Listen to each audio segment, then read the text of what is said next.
नमस्कार मंडळी. आंबे बिंबे सरले की नाही घरचे?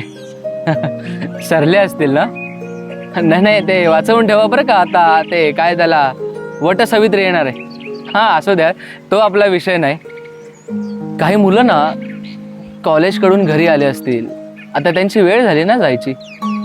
मग आई वडिलांचा निरोप घेऊन, मामाच्या मुलीला भेटून छानपैकी आता ते जाणार त्यांचे आनंदाचे क्षण त्यांच्या सोबत घेऊन, नाही का? तर अशाच विषयावर ना एक काहीतरी रचना लिहिली आहे बरं का मी.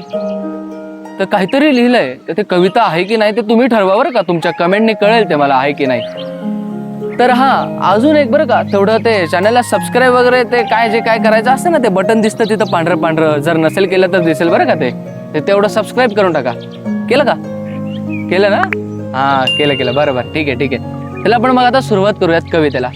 कविता ओझ, कवी चिन्मय पारे. सूर पारंब्यांचा खेळ असतो, सवंगड्यांचा मेळ असतो. सूर पारंब्यांचा खेळ असतो, सवंगड्यांचा मेळ असतो. असते भेट आपल्या जीवलगांशी. घरी येत नाही का आपल्या आत्या आणि मावशी? कुशीत जाऊन त्यांच्या सार काही विसरायचं असतं. आपलं बालपण काय ते त्याच वेळी आपण उघड्या डोळ्याने बघायचं असतं. आपलं बालपण काय ते त्याच वेळी आपण उघड्या डोळ्याने बघायचं असतं. तोडलेल्या कैऱ्यांना आता कुठे दिसना. तोडलेल्या कैऱ्यांना आता कुठे दिसना. ते बघा झाड तिथं उभं तसंच, पण त्याची सावली काही पडना. आठवते आजही ते क्षण की मित्रांसोबत सावलीत बसून छान खूप गप्पा मारायच्या. मित्रांसोबत सावलीत बसून छान छान खूप गप्पा मारायच्या. गेल्या वर्षभरातल्या गमती साऱ्या आठवायच्या. मग काढायची खोड एखाद्याची कैऱ्या खात खात मस्त. मग काढायची खोड एखाद्याची कैऱ्या खात खात मस्त. बालपण म्हणजे काय असतं नेमकं त्याच वेळी कळतं. बालपण म्हणजे काय असतं नेमकं त्याच वेळेस कळतं. अहो, खेड्यापाड्यातल्या मित्रांची ना मज्जाच लय भारी बरं का. खेड्यापाड्यातल्या मित्रांची मज्जाच लय भारी. वावरात जाऊन मोठ्या झाडाखाली करतात ते न्यारी. वावरात जाऊन मोठ्या झाडाखाली करतात ते न्यारी. मग काय, साऱ्यांशी खेळून झाल्यावर, साऱ्यांना भेटून झाल्यावर असते घाई मामाच्या घरी जायची. मग काय, साऱ्यांशी खेळून झाल्यावर, साऱ्यांना भेटून झाल्यावर असते घाई मामाच्या घरी जायची. थट्टा मस्करी मामीशी करायची आणि गमतीतच मामाची मुलगी मागायची. असतात ना काय काय नमुने.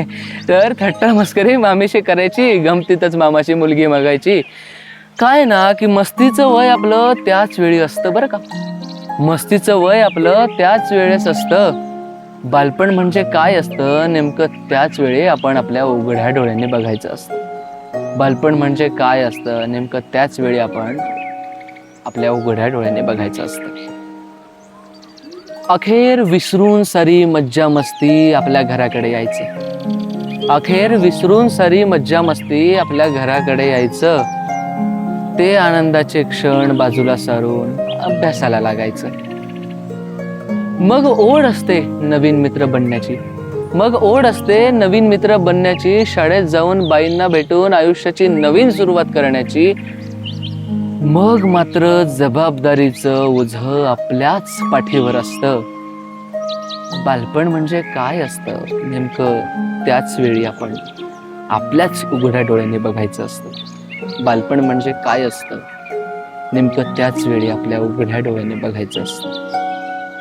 मंडळी, कविता कशी वाटली हे कमेंट करून कळवायला विसरू नका बरं का. व्हिडिओ आवडल्यास व्हिडिओला लाईक करा. आणि हो, अजूनही जर तुम्ही चॅनलला सबस्क्राईब केलं नसेल तर सबस्क्राईब करा बरं का.